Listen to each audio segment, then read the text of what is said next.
dan Horas buat kita semua, Amanginang dan saudaraku yang dikasihi oleh Tuhan Yesus Kristus. Kembali kita bertemu dalam renungan harian kita. Apa kabar Amanginang dan semuanya? Doa dan harapan kami sebagai pendeta, kita semua dalam keadaan sehat dan dalam perlindungan Tuhan. Sebelum kita mendengarkan firman Tuhan, marilah kita berdoa. Kasih karunia dan damai sejahtera dari Allah Bapa kita dan dari Tuhan Yesus Kristus menyertai kamu sekalian. Amin. Renungan kita pada hari ini Rabu 8 Oktober 2025 tertulis di dalam kitab Wahyu 15 ayat 3. Dan mereka menyanyikan nyanyian Musa hamba Allah dan nyanyian anak domba bunyinya. Besar dan ajaib segala pekerjaanmu ya Tuhan Allah yang maha kuasa. Adil dan benar segala jalanmu, ya Raja segala bangsa.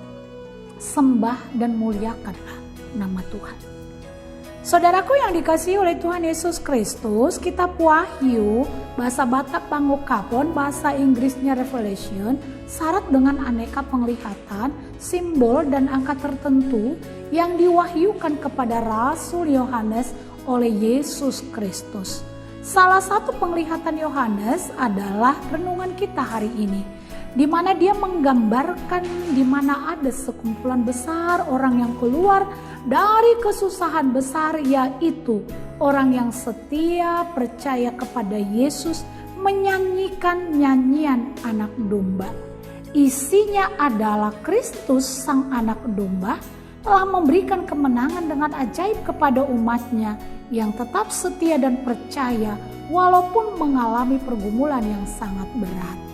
Dalam sorak kemenangan, mereka memuji Allah yang Maha Kuasa karena betapa besar dan ajaib pekerjaannya.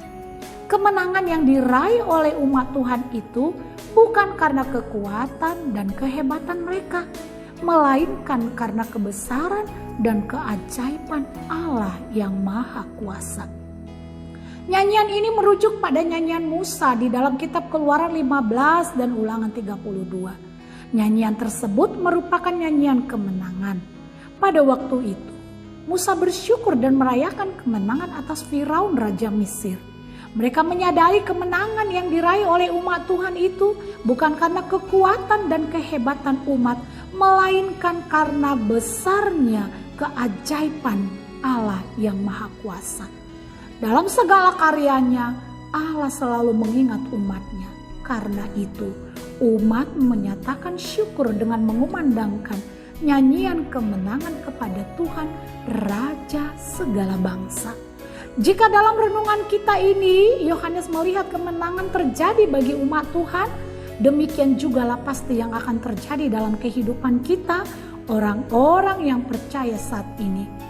Jika kita setia dan mengandalkan Tuhan, walau banyak tantangan yang kita hadapi dalam perjalanan iman kita, tapi jangan takut, sebab kita memiliki Tuhan yang sungguh Maha Kuasa, yang sanggup memberikan kemenangan dan keajaiban atas kita.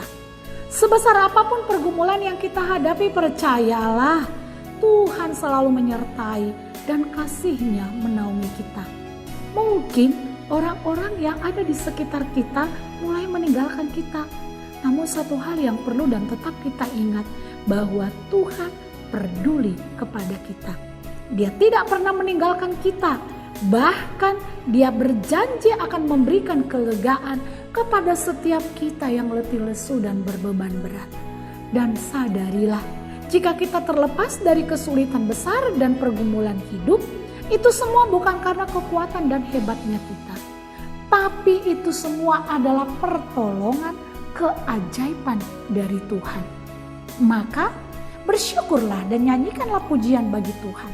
Dalam segenap perjalanan hidup kita, hanya Tuhanlah yang layak dipuji, dimuliakan, dan disembah. Sebab Dia adalah Raja di atas segala raja, penguasa alam semesta, dan yang Maha Kudus. Amin. Kita berdoa. Jika nats kami ini merupakan penglihatan bagaimana umat Tuhan yang mengalami kemenangan, kiranya itu juga terjadi dalam hidup kami Tuhan. Sehingga apapun yang terjadi dalam persoalan hidup kami, apapun pergumulan hidup kami, bersama dengan Tuhan, pasti kami memperoleh kemenangan. Kiranya ini menguatkan kami terus ya Tuhan, untuk setia hanya berharap kepada Tuhan. Terima kasih Tuhan. Terus kami tidak akan pernah lupa membawakan jemaat Tuhan yang masih dalam pertumbuhan, yang masih bersekolah, yang masih kuliah, mencari pekerjaan, mencari jodoh. Engkau menolong mereka. Tuhan, kami juga berdoa bagi keluarga-keluarga muda, sekalipun ada banyak tantangan, tapi biarlah mereka menjadi keluarga yang setia dan takut akan Tuhan. Keluarga yang belum mempunyai anak, Engkau tolong dan Engkau berkati. Tuhan, seluruh jemaat kami yang sakit, kami serahkan ke dalam tangan pengasihan Tuhan. Beri kesembuhan. Yang berduka Tuhan hiburkan. Yang berulang tahun kelahiran dan ulang tahun pernikahan, semakin bertambah-tambah berkat Tuhan. Yang baru mendapatkan jabatan, yang baru mendapat pekerjaan, kiranya mereka bersyukur. Anak-anak kami yang sudah bekerja, kiranya mereka boleh setia di dalam pekerjaannya. Seluruh hidup kami serahkan ke dalam tangan pengasihan Tuhan. Kiranya kami akan semakin melihat karya Tuhan yang sangat besar dalam hidup kami. Terpujilah Engkau Tuhan Yesus. Amin. Anugerah Tuhan kita Yesus Kristus, kasih setialah Bapa, dan persekutuan dengan Roh Kudus menyertai dan memberkati saudara sekalian. Amin. Amangenang dan saudaraku, silakan tuliskan pengalaman Anda dimenangkan oleh Tuhan melalui pergumulan di dalam kolom komentar renungan kita. Selamat pagi dan selamat menikmati kemenangan dan kebesaran Tuhan.